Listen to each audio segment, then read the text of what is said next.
Welcome to Chasing Creativity. I'm Kiran Manral. In every episode, I take a deep dive into finding out what makes creative people tick, what inspires them to do what they do, and today we have with us the very fabulous Leeza Mangaldas. Leeza is an author, a social media influencer, creating sex-positive content that delves into the basics of sex and sexuality, pleasure, body, and gender. Welcome to Chasing Creativity, Leeza.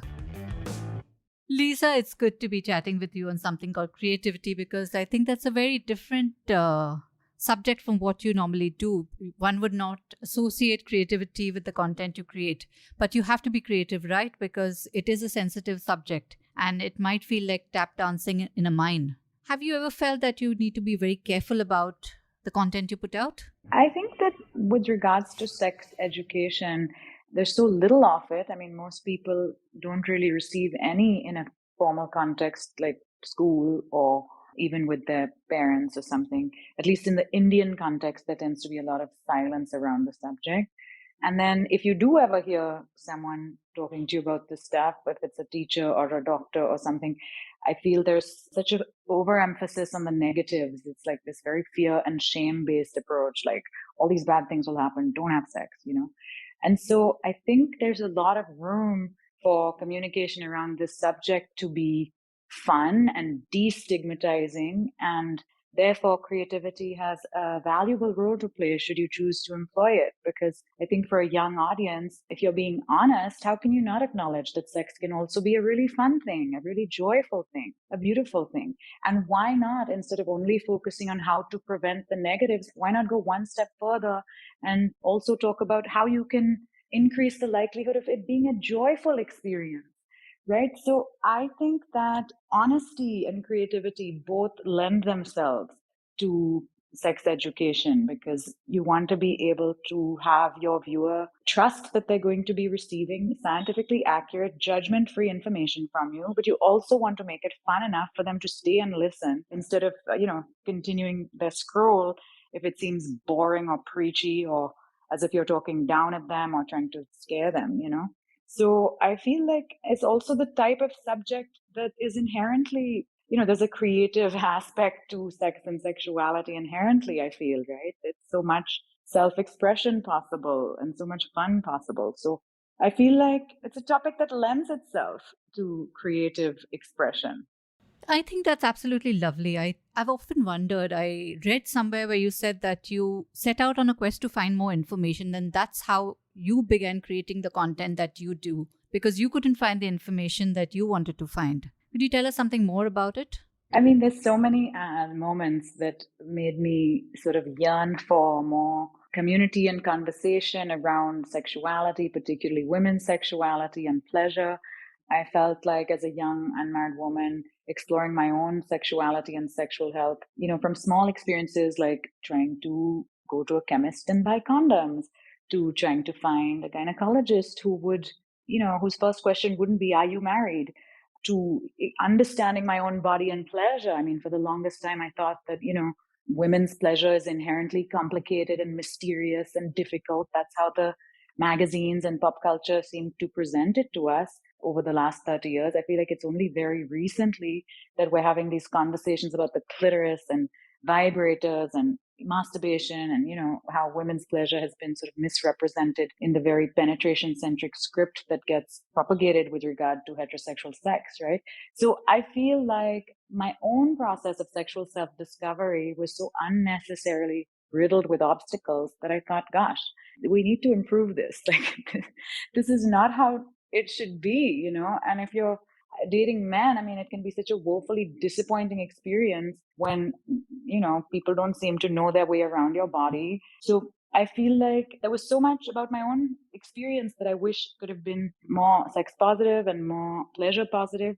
And it wasn't unique to my circumstances. This was just like the general conditioning, the general overall environment that all of us grew up in, right? I mean, if at all, I feel like I was lucky to have a very supportive family and a relatively open minded sort of household and context in which I'd lived. And still, for a long time, it felt like I was this weird girl talking about sex. And now suddenly I'm like the cool girl talking about sex. I guess that, people are more receptive to a message at a certain time. And I think young people share my frustration and also share the idea that it is not shameful to talk about this, more so now than ever before. And that brings me to something you spoke about, the conditioning and the shame that young girls grow up with when it comes to sex and sex related content and being assertive. Have you seen any change over the past 6 years since you started putting out content in this space? I mean, I think, the messaging that we receive has to change, right? I think people are pushing back against the messaging, but I think the dominant messaging that women are still sort of like,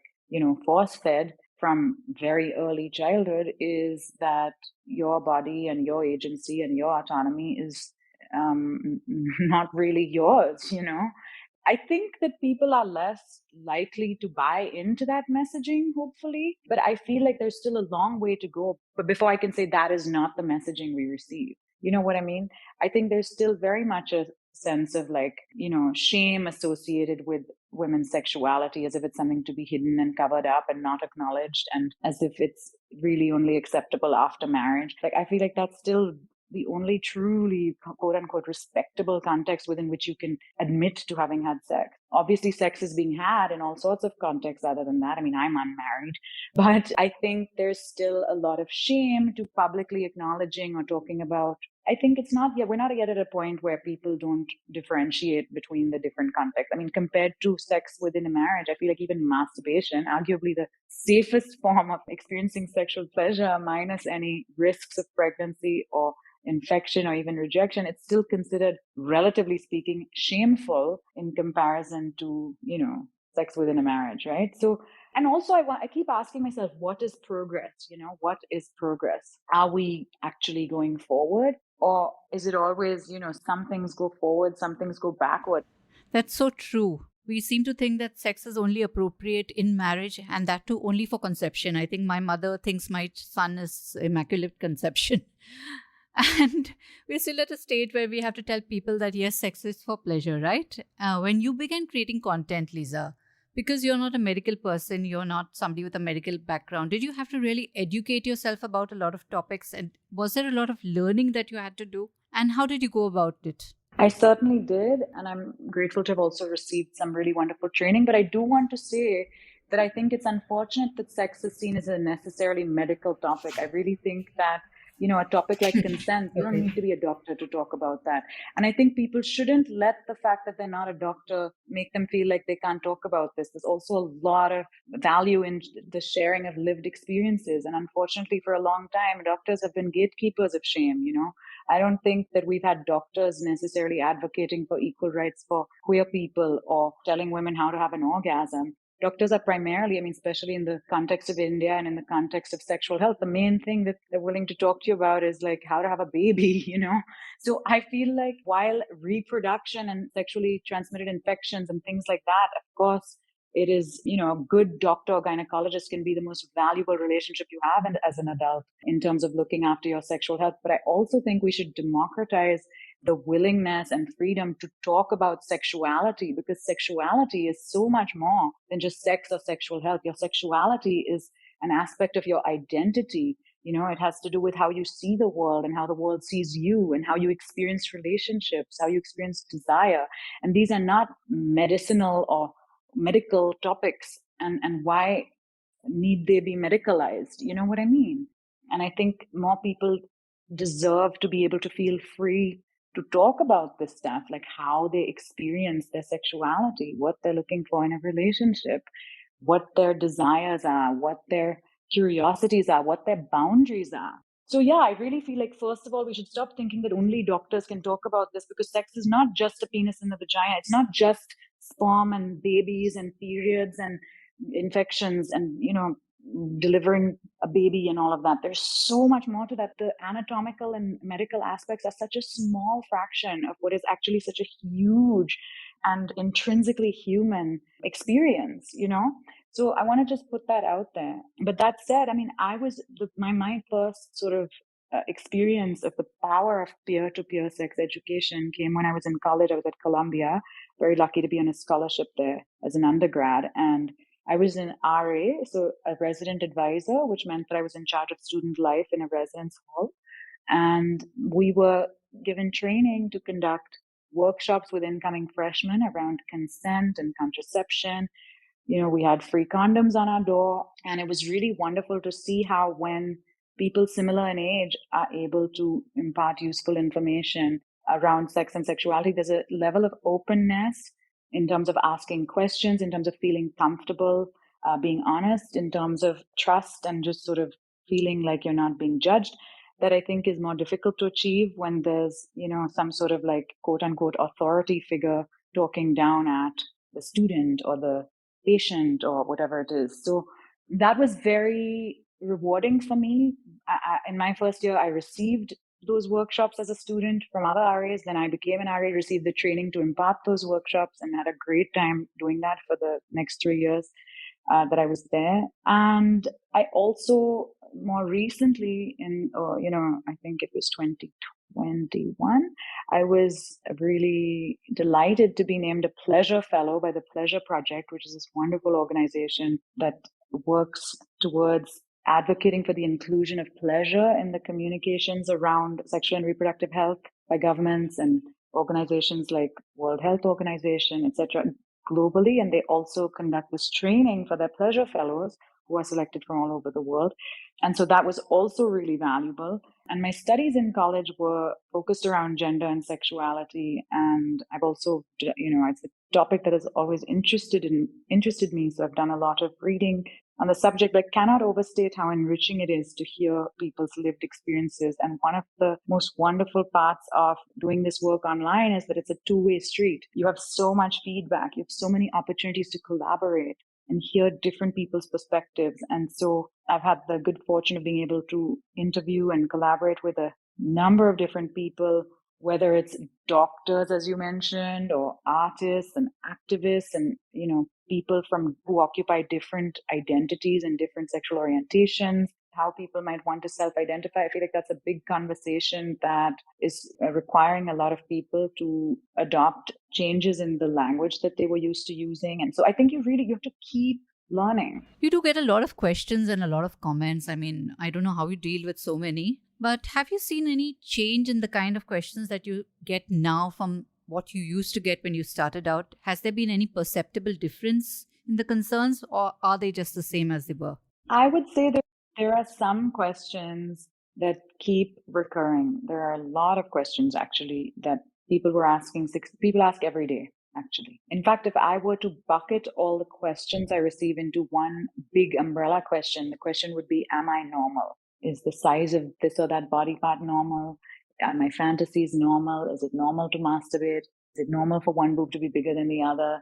Is it normal that I struggle to orgasm during penetrative sex? Is it normal that my private parts are darker than the rest of my body? Is it normal to have hair on my nipples? Is it normal? Is it normal? Like, I think we're so, we were talking earlier about the conditioning, there's so much, I think, shame, as well as sort of like this sense almost, because we don't talk about things, right? And because there's so much shame around talking about things, we're kind of having to rely on mainstream media representations of bodies, or pornographic representations of sex, or just no representation. And then, that can often lead to insecurities and misconceptions around what the quote unquote normal body looks like. If you're going by magazine covers, it would seem like everyone has perfect breasts and no hair and, flawless skin and no cellulite, curves in only the right places. If you're watching porn, maybe you think like, really big penises are just the norm and everybody's muscular and everybody's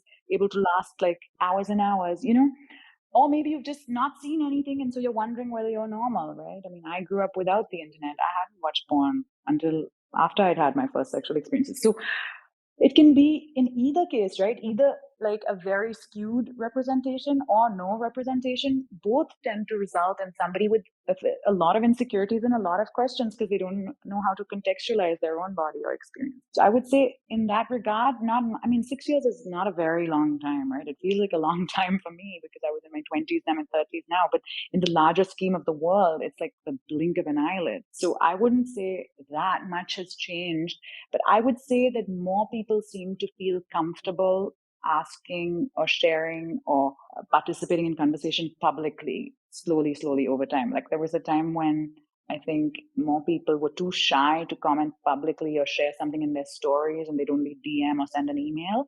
Whereas now I feel like slowly there's more people who share my things publicly. I mean, also my audience has grown, so that could be a factor of size. But I think there's a slightly larger willingness to be seen publicly engaging in these conversations than there was before. And I think also in this has been a time of some important moments. I mean, in 2018, the Me Too movement unfolded. Section 377 was repealed. There were large scale conversations happening on TV, in the papers, entering people's homes.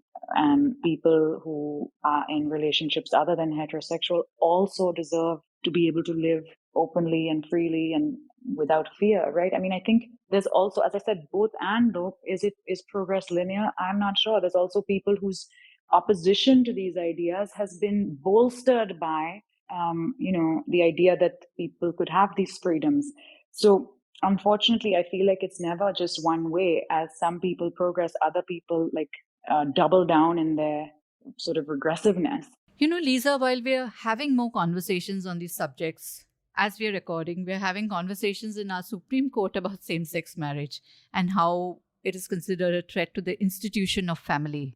Do you think there should be some sort of realization at the institutional level and at policy level that these kind of conversations are important and we need to normalize a lot of stuff that we are so hesitant to even talk about these days? Now I'm getting into the deep dive questions on creativity, Leeza, because that's what this podcast is all about.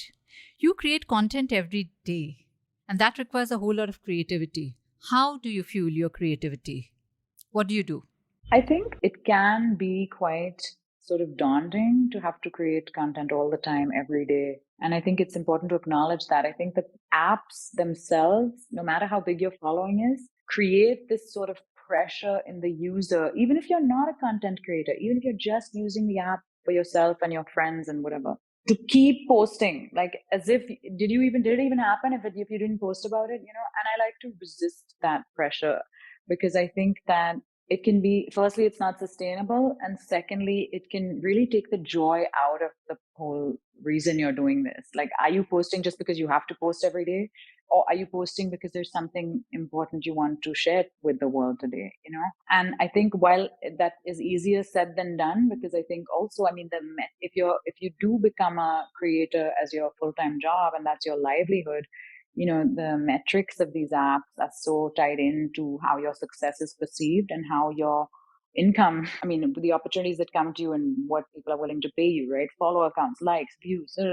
And I think there's perils to monetizing the things that you're most passionate about, or the aspects of life that fuel your creativity, because suddenly you're having to think about, the commercial viability of something, not just the creative joy. So I feel like, I mean, there's a bunch of juggling involved, and I try and prioritize my own well being as much as possible and take breaks when I need to, instead of just posting just because I have to every day, I think that's really important, because it's difficult to you're not a robot, Most people have Sunday off if they're working a regular job, for example, right? Breaks are built into how life is structured for people who have more traditional work life. And I think for creators, it can feel like it's always a good time to be at work, right? 11 p.m. is like when your audience is very engaged. Woo, time to be posting. But no, I think it's important to also remember that there's life off the internet, and that, you need time off your device in order to allow those creative juices to recharge. I sometimes think that, like, in completely non digital environments, like let's say I'm on a plane and don't have my phone for like 20 hours. I was recently on a flight to LA.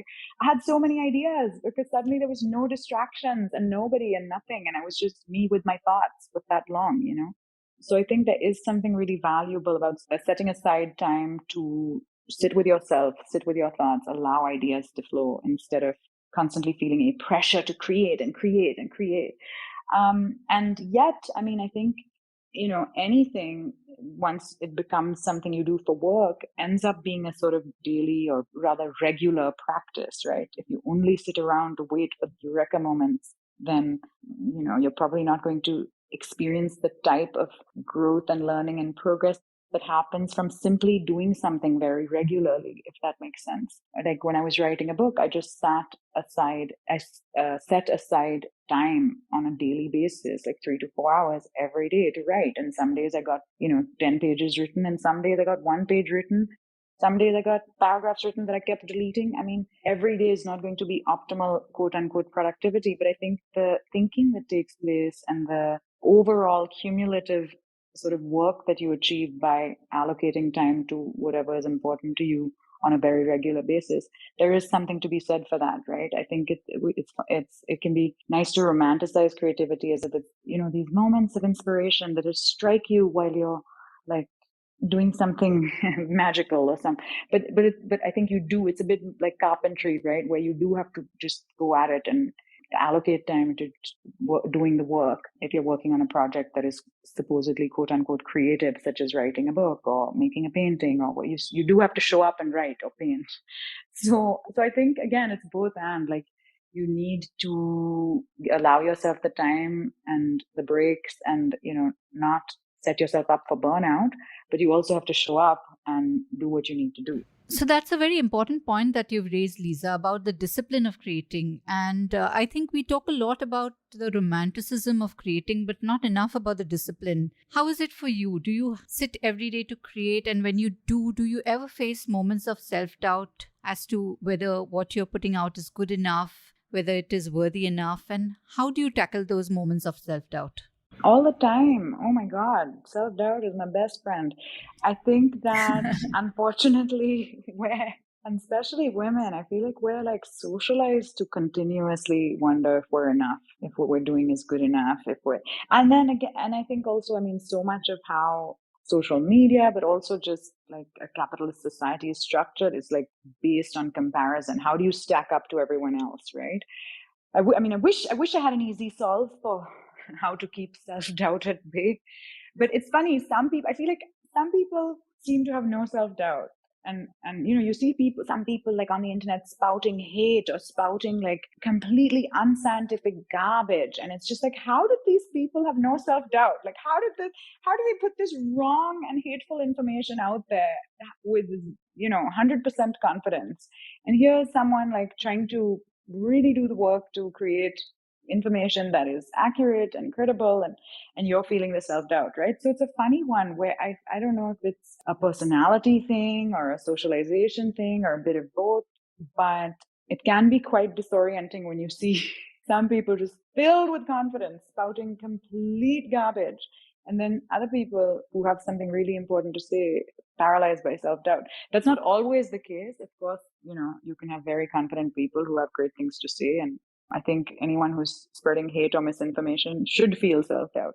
But I think that women do tend to be socialized to doubt themselves and question themselves and minimize themselves, right? We're not supposed to laugh too loudly. We're supposed to sit with our legs crossed, smile, serve everybody first, say sorry even when it's not your fault. Like, part of how femininity is coded, I feel, and especially in our parts of the world, is like to always put yourself last and care about everybody else's feelings. And do you know what I mean? As if simply existing is like taking too much space. So I think that's something we need to resist. So that's a very interesting thing that you say, that women are conditioned not to take up space. I completely hear you on that. But just to play devil's advocate, I feel that the internet and social media has given women permission and the tools to take up space, even if it is just in the virtual world and not in the real world. What are your thoughts on this? Yeah, I think to some extent, social media and the internet has allowed a lot of voices that were traditionally sort of silenced or kept out of the mainstream to find some space. I think there could be more, and that the biases of society work themselves into the internet, where, whether it's caste privilege or able-bodied privilege or straight privilege or whatever, that, those structures still exist even on the internet. But I think that what you're able to do online and what you're able to do in real life don't always translate. I think that you can read something and it can appeal to you and you can post about that in your stories instantly. But I think to actually see a change in your environment and how it responds to you and what you're able to do, that takes much longer. and it is more difficult somehow, I think.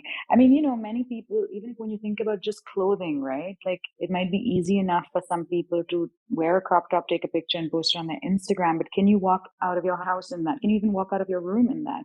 I don't know, because then that suddenly involves the people in your house and the people on the street and like, you're having to deal with so many more aspects of like reality in a way that you can choose not to deal with, or you don't have to physically at least engage with online. So I think that change is really radical and it tends to be incremental, especially in real life, if that makes sense. Like even some of the things that might appeal to you ideologically that you believe might be very difficult to implement in your real life. I think I should stop over apologizing. Do I still say sorry 100 times a day? Yup. You know, even though you shouldn't be doing that, it's hard to do. Or what I mean, I think that beauty standards shouldn't dictate how we see our self-worth, or that it shouldn't matter how much I weigh. Ideologically, I believe that. Do I still like wish I was thinner? Yeah. I mean, I feel like life is harder to reprogram than it is to like change the wording in your story, if that makes sense. It's one thing to state something on an Instagram post or share something that resonates with you, and it can be quite a different thing to actually apply that and make those changes and also contend with others in your environment in real life.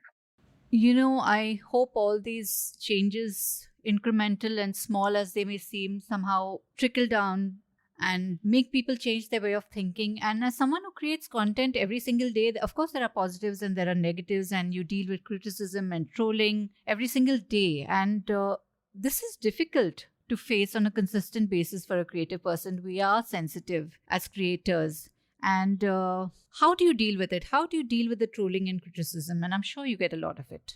I think that, so, there's different types of criticism, right? I think constructive criticism is welcome. And I also think that as somebody who's putting something out into the world, especially if you're putting out information or you're educational in your offering, then the onus is on you to make sure what you put out is accurate and is not harming anybody and all of that, right? So I think that when you're irresponsible about what you're putting out, then criticism is absolutely valid, right? I mean, we should be course correcting when somebody puts out false information, or right. So I take that extremely seriously. I'm very careful to make sure that not just the information is factual, but also that the phrasing of what I'm saying is inclusive and not inadvertently reiterating any sort of biases or outdated language and things like that. I mean, there's a high degree of sensitivity, I think,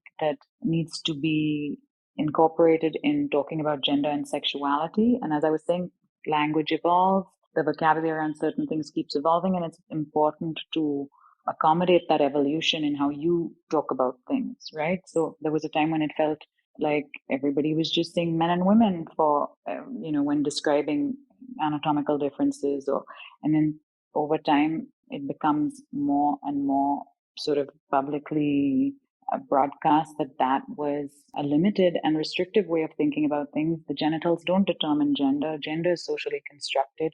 Gender identity exists beyond the binary, and you can identify as whatever gender or outside of the gender binary, or no gender, regardless of what genitals you have. And so perhaps the more politically, or rather the more inclusive way of speaking of bodies would be to say people with penises and people with vulvas.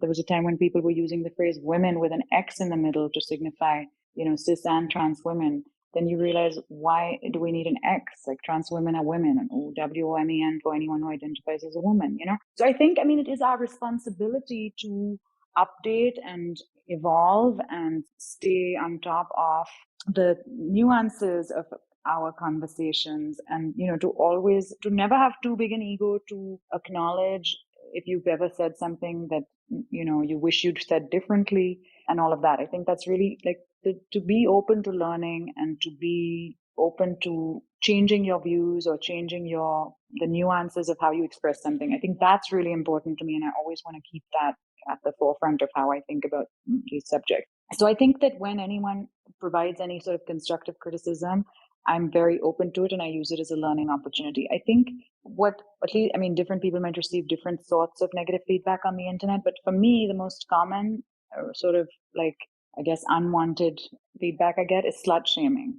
It'll just be like very slut shamey, like, oh, you must have had a, like, some, whatever, chup randi, things like, what you going to do, right? I mean, firstly, I feel like you at some point just develop a thick skin, and people who are just calling you names because they think what you're saying is subversive or that women shouldn't talk about these topics. I mean, I'm not going to let those guys win, right? Whether it's slut shaming or people calling misogynistic slurs or casteist slurs or homophobic slurs or anything like that, you can add those words to a comment filter list in settings so that any kind of profanity doesn't show up. I think it's possible to engage constructively with my work without using profanity. If you want to give me any kind of feedback or you want me to do something differently, I think you can say it without calling me a slut or any other number of other profanity in other languages. So I use those tools. Anyway, the apps automatically block most profanity in English, but you can add a local language profanity in there. I just think, unfortunately, at some point you're going to experience some level of like strange and uncalled for rudeness, like someone just calling you names, or especially if you say anything critical about religion or the government, which is why I stay away from those topics. But I mean, whether it's a comedian or a journalist or anything like that, you're going to have like people just calling you names or threatening to harm you and things like that, which is so unfortunate. Luckily, I've never had that type of a situation unfold. It's mainly the other one thing that irritates me is when men harass other women who comment on my post. Women will just comment, let's say I said something that was humorous or resonated with someone, and a woman comments something like, haha, or even just something innocuous like, that's so funny, or I can relate, or something like that. And then just because it's a post about, let's say, sexuality or pleasure or something like that, men will start like, trying to initiate some sort of conversation with these women, as if simply commenting on a sex education page is somehow makes them like game, or like as if it's an invitation to now engage in some sort of sex talk with these people, that just because they comment on this page, they would be open to it. And that is really just like a gross disrespect of people's boundaries. And I wish people wouldn't do that, but it's a very common behavior where men will, kind of like DM or friend request or just in the comments, like say sexually charged things to women who comment on the posts, when these women are just like going about their life and have no interest in talking to these people. So I read somewhere that a woman with an opinion is the short skirt of the internet. And I think that holds true across categories, as you said, religion, politics, sexuality. But having said that, to get back to creativity, Leeza, do you think that there is a specific creative personality? Or do you think that we can cultivate creativity? I think that a lot of how life is structured is geared towards silencing creativity. So I think it can be cultivated. I think actually a very deliberate attempt at resisting these forces is something that more of us need to be able to do in order to harness our innate creativity. Because from such a young age, we're kind of like, systematically turned into little sheep, like color within the lines. You'll be punished if you color outside of the lines and use only this color for this thing. Apples are red and grass is green and the sky is blue. And that's how, and oil your hair back. You don't want even one strand of hair out of place is unruly, right? These are the types of things we're taught in school. You're punished for like, even the slightest deviation from the standard of the uniform. Like, God forbid you paint your nails or wear your hair a different way, or I mean, when I was in school, I have big feet and I couldn't get the girls' black shoes. They didn't make them in my size. I was like, what shoes do I wear? They made the boys' shoes, lace up shoes in my size though. So my parents asked the school, like, can we, what shoes should they don't have the school shoes? And even to just wear these other shoes, what is it, like girls' shoes and boys' shoes? And it became such a big deal. And like I was just wearing the PE shoes, and it's so silly, like the smallest deviation from the norm and the whole system is out of whack, right? And that's how all our societal, like large scale institutions are. We're like geared to, from a very young age, try and create a workforce, basically, right? You're trying to develop like very pliable, obedient people who are going to become employees that are easy to control. That's basically how school and then office and religion, parents, like all the forces that structure society. And I suppose to some extent that's how we have law and order or whatever. That's the rationale. But I think to a large extent, these things stifle creativity. You're literally told not to be creative, that if you even so much as laugh too loudly, that's not okay, you know? And so I think it takes some pushback to rediscover your creativity, the playfulness, the adventure, the exploration, the sort of like coloring outside the lines. Let the grass be purple and the sky be pink, you know? How do we sort of untame what has so systemically been tamed? And I think that's the question, right? And sometimes we have moments of creativity that just announce themselves. I mean, let's say there's only a few ingredients in your kitchen and you're really hungry and somehow you just make it work, right? Who'd have thought that, I don't know, whatever apples would taste so good with nutmeg and whatever else, you know what I mean? Sometimes constraints can even allow for a moment of creativity where you just, because you had to use only what you had, something greater than the sum of its parts emerged. So I think, and in those moments we may surprise ourselves. We're like, we didn't even know we were creative, quote unquote, but something just happened, right? And so I feel like we all have the ability to be creative, but cultivating and harnessing and tapping into and celebrating that ability is certainly going to increase the likelihood of you being able to experience your creativity. Like any skill or any temperament, I think the more you lean into it, the more you're able to harness it.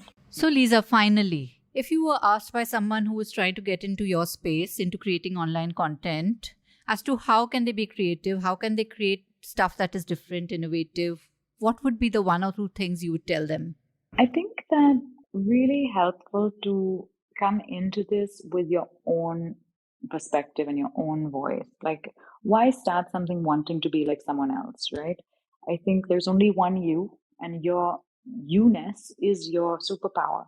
So I think that it also helps to have a reason. Like, some people just think, I want to be a content creator because I want more followers, or I mean, it seems like some sort of ticket to fame and money or something like that. It's not, believe me, for every successful content creator, there are like thousands.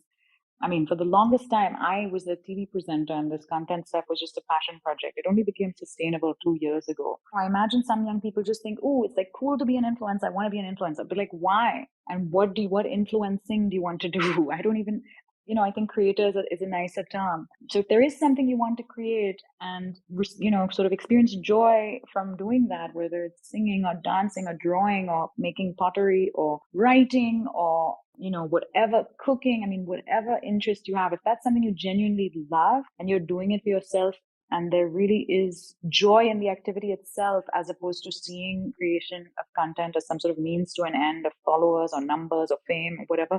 I think it's much more likely to be something that you sustainably can do, whether alongside another job until it becomes sustainable, or whether just for yourself, no matter how large the audience becomes.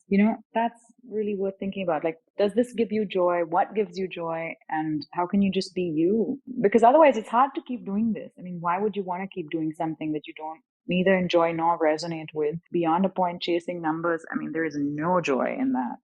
That's such a lovely take, Leeza. Create joy, find joy in what you do.